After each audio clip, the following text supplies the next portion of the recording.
ஓட்டு கண்டிப்பான முறையில் கொடுக்கணும். இன்னைக்கு ஓட்டுநர்கள் எல்லா இடத்துலையுமே ஓட்டு பதிவு பண்ண முடியல. ஓட்டுநர்களுக்கு கண்டிப்பான முறையில் தபால் ஓட்டு வேணும். அதற்கு அரசாங்கம் ஏற்பாடு பண்ணி கொடுக்கணும். விபத்தில் இறக்கிற ஓட்டுநர்கள் மத்திய அரசும் மாநில அரசும் அவங்க குடும்பத்துக்கு 10 லட்சம் ரூபாய் நஷ்ட ஈடு கொடுக்கணும் அப்படின்றதையும் கோரிக்கையாக வச்சிருக்கோம். அவங்க குடும்பத்தில் இருக்கிறவங்களுக்கு அரசாங்க வேலை கொடுக்கணும் அப்படின்றதையும் கேட்கணும்.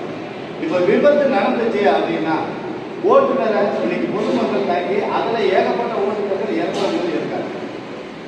விபத்து நடந்தால் ஓட்டுநரை தாக்கிற நபர்கள் மீது நான் வேலைப்படும் கேஸ் போடணும் அப்படின்றதே நாங்கள் ஒரு தீர்மானமாக இன்னைக்கு ஏற்பாடு பண்ணியிருக்கோம்.